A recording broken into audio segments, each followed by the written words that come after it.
پڑھایا رسول نے، اصحاب باصفا کو لکھایا رسول نے۔ الحمدللہ الذی ابدع الافلاک والاردین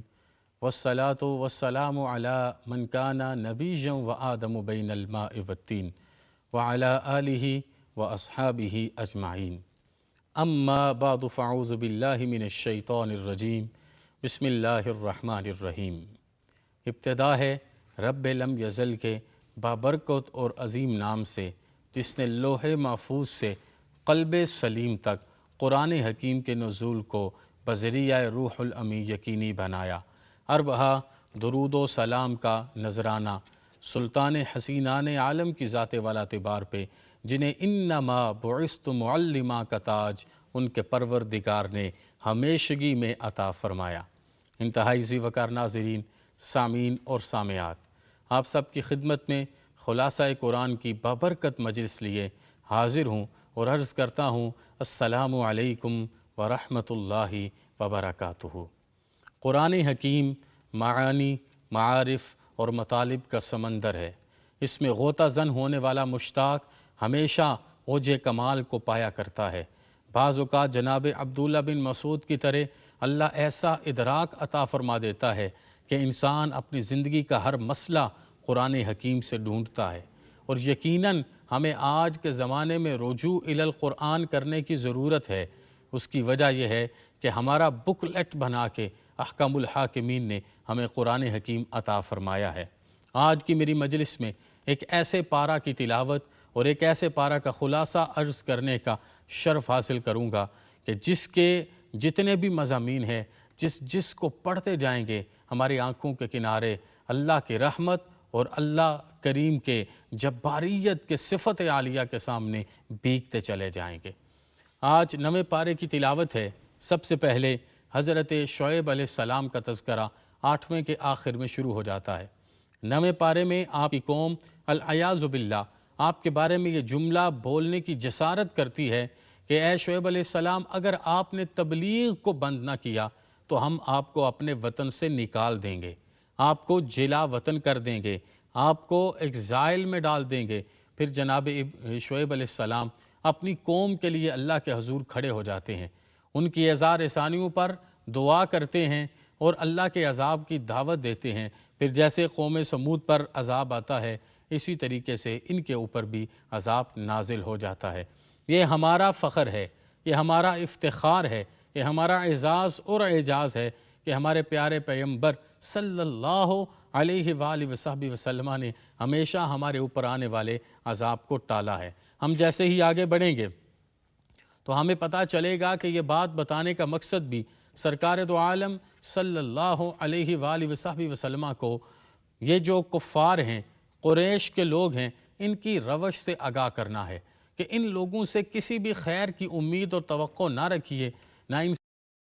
سے قبل کسی سے خیر کی امید اور توقع تھی، نہ ان سے بعد کسی سے خیر کی امید اور توقع ہوگی، اور یہ کبھی آپ کو سین حرم میں تکلیف دیتے ہیں تو میں آپ کی ملیکۃ العرب سلام اللہ علیہا کو بھیج دیتا ہوں، جو ان کے سر کو نگوں کر کے بتا دیتی ہے کہ تم میں سے ہر کوئی میرا مقروض ہے، اور آج قرض کو معاف کرنے کا انداز یہ ہوگا کہ میرے پیغمبر صلی اللہ علیہ وآلہ وصحبہ وسلم کی امن، عاشتی اور سلامتی کا میرے ساتھ معاہدہ کرو، میں آپ کے نالین پر تمام مال کو نچھاور کر کے آپ کی سلامتی کا انتظام کروں گی۔ آگے چلتے ہیں تو حضرت موسیٰ علیہ السلام کے ساتھ فرعون کا جو پورا واقعہ ہے اور بنی اسرائیل کے جتنے معاملات ہیں، ان کی سرکشیاں ہیں، ان پر اللہ کے انعامات ہیں، ان کا تفصیل سے تذکرہ کیا گیا کہ کیسے فرعون جناب موسیٰ کی آمد سے قبل بچوں کو قتل کروا دیتا تھا، پھر کس طریقے سے ایک بکس پانی میں چلتا چلتا فرعون کے دربار تک پہنچتا ہے اور اللہ کریم جناب موسیٰ کو فرعون کے دربار میں پرورش کے معاملات عطا فرماتا ہے۔ پھر اس کے بعد احکام الحاکمین کرم نوازی فرماتے ہیں اور جناب موسیٰ کو صحیح معنوں میں کلیم اللہ کا درجہ عطا فرمایا جاتا ہے اور آپ کو معجزات سے نوازا جاتا ہے۔ آپ کبھی اپنے دائیں ہاتھ کو اپنی بغل مبارک کے نیچے رکھتے ہیں، وہ 14ویں کے چاند سے زیادہ چمکنے لگتا ہے، اور کبھی آپ اپنے عصا کو حکم دیتے ہیں، وہ اژدہا بن جاتا ہے، اور کبھی اسی عصا کو مارتے ہیں تو سمندر 2 لخت ہو جاتا ہے۔ ان سارے معجزات کے ساتھ جب جناب موسیٰ بنی اسرائیل کے پاس آتے ہیں، انہیں توحید کی دعوت دیتے ہیں، یہ بات فرعون تک پہنچتی ہے کہ تمہاری ساری کارسازیاں ناکام ہو گئیں، اور احکم الحاکمین کی مشیت آج تمہارے سارے معاملات سے جیت گئی ہے، تم رذیل ہو اور صحیح معنوں میں کم تر ہو، وہ احکم الحاکمین ہے، رب العالمین ہے، اور سب سے بڑی بات ہر طرح کی بادشاہی اسی کے دست قدرت میں ہے۔ تبارک الذی بیدہ الملک وہو علی کل شیء قدیر، سب کچھ اس کے دست مبارکہ میں ہے۔ وہ اس کے بعد ایک پوری مجلس سجاتا ہے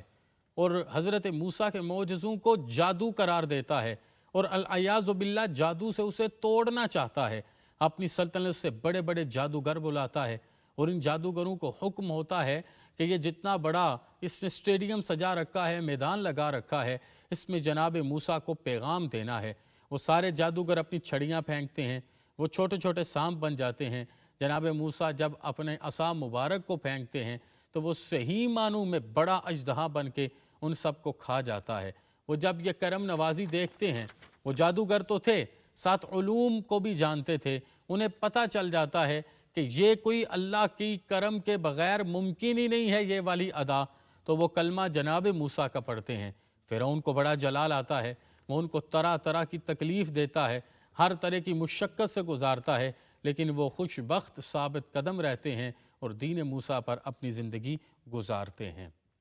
اب جناب موسیٰ بنی اسرائیل کو دعوت دیتے ہیں کہ آؤ میں تمہیں فرعون کے چنگل سے آزاد کروں، تو وہ حضرت موسیٰ کی دعوت پہ فرعون کے چنگل سے نکلتے ہیں، لیکن ان کے معاملات بڑے عجیب عجیب ہوتے ہیں۔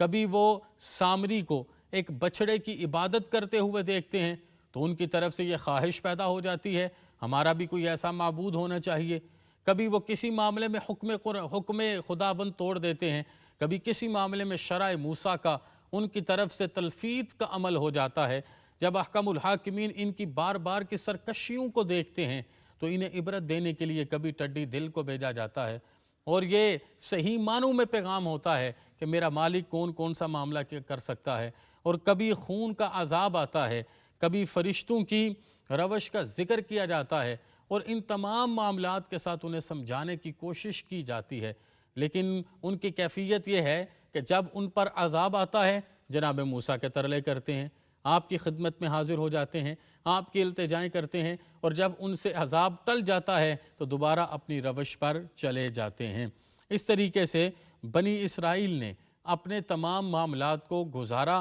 اور ان تمام معاملات پر حضرت موسیٰ کی کرم نوازیوں کا ذکر بھی کیا گیا کہ کس طریقے سے آپ نے پتھر کو ضرب لگائی، اللہ نے 12 چشمے جاری فرما دیجئے، اور بنی اسرائیل کو سجدہ کرتے وقت بیت المقدس میں داخلے کا حکم ہوا، اور وہاں پر جو الفاظ پڑھنے کی بات کی گئی انہوں نے اس میں تبدیلی کی، اور پھر ہفتے کے روز انہیں شکار سے منع کیا گیا۔ وہ بار بار ان تمام معاملات سے اعراض کرتے رہے، روح گردانی کرتے رہے، حتیٰ کہ اللہ کا عذاب آ جاتا ہے اور انہیں بندر بنا دیا جاتا ہے۔ وہ 3 دن بندر رہتے ہیں، اس کے بعد انہیں موت آ جاتی ہے۔ میرا مالک ہمیں ایسے معاملات سے صحیح معنوں میں پناہ عطا فرمائے۔ آگے ہم چلتے ہیں تو سورۃ الانفال شروع ہو جاتی ہے، اور سورۃ الانفال میں جو پیغام ہمیں ملتا ہے وہ ہمارے ایمان کو اور اوج بخشتا ہے۔ اس کی ابتدا ہے یسألونک عن الانفال، کہ یہ جو مال غنیمت ہے، یہ جو صحیح معنوں میں آپ کے عمل کا مال غنیمت ہے، سوال کر رہے ہیں یہ کس کے لیے ہے؟ اللہ پاک کہتے ہیں یہ اللہ کے لیے ہے اور اللہ کے رسول کے لیے ہے۔ یہ جو تم نے انفاق فی سبیل اللہ کا عمل کرنا ہے یہ اللہ اور اس کے رسول کے لیے ہے۔ پھر آیت قرآنیہ ہے، دوسری آیت قرآنیہ، انما المؤمنون الذین اذا ذکر اللہ وجلت قلوبہم واذا تلیت علیہم آیاتہ زادتہم ایمانا وعلی ربہم یتوکلون۔ یہ اعلان ہو رہا ہے کہ یہ وہ لوگ ہیں جب ان ایمان والوں پہ، زندہ جاوید لوگوں پہ اللہ کا ذکر کیا جاتا ہے، اللہ کا ذکر کرنے کی وجہ سے ان کا ایمان بڑھنا شروع ہو جاتا ہے،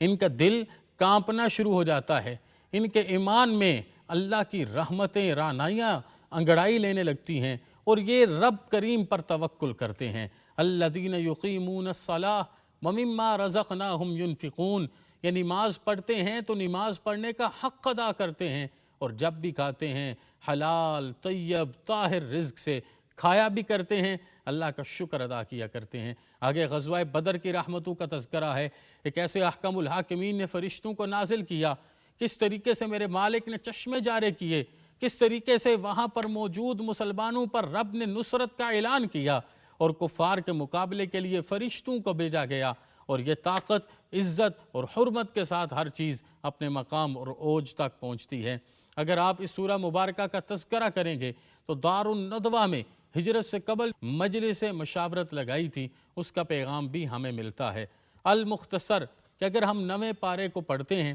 اس پر عمل کرتے ہیں، تو ہمیں وہ تمام معاملات نصیب ہو جاتے ہیں جو ایک بندہ مومن کو اپنی زندگی میں اپنی ہستی کو بہتر کرنے کے لیے ہیں، کیونکہ سرکار دو عالم صلی اللہ علیہ وسلم نے یہ فرمایا ہے کہ یہ جو دل ہے یہ تمہارے جسم کا صدر مقام ہے، یہ بادشاہ ہے، اس کا تمہارے جسم پر کنٹرول ہے، اور یہ جو تمہارا دل ہے واجلت قلوبہم کے تذکروں میں جب تک نہیں آتا اس کو اکمال ایمان نہیں مل سکتا، اور یہ دل جب سنور جاتا ہے پورا جسم سنور جاتا ہے، روح کی لطافتیں رعنائیوں میں بدل جاتی ہیں، اور جب اس دل میں کسی قسم کی خلش آ جاتی ہے تو پورا جسم انسان کے کنٹرول سے باہر ہو جاتا ہے، اس میں سکاوت آتی ہے،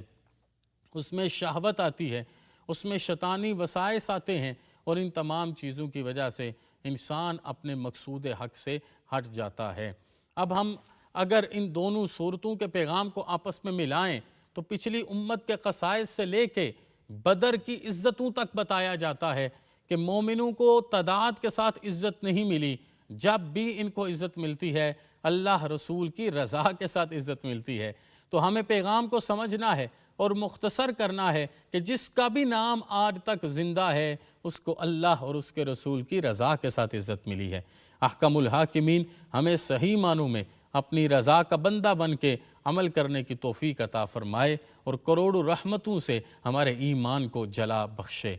آپ سب کی خدمت میں آج کی مجلس کا اختتام، وما علینا الا البلاغ المبین۔ اللہ کا کلام پڑھایا رسول نے، اصحاب باصفا کو لکھایا رسول نے۔ اللہ کا کلام پڑھایا رسول نے، اصحاب باصفا کو لکھایا رسول نے۔ قرآن کے حرف حرف کی تقسیم ہو گئی، تمثیل ہر عمل کو بنایا رسول نے۔ اللہ کا کلام پڑھایا رسول نے، اصحاب باصفا کو لکھایا رسول نے۔ قرآن کے حرف حرف کی تقسیم ہو گئی، تمثیل ہر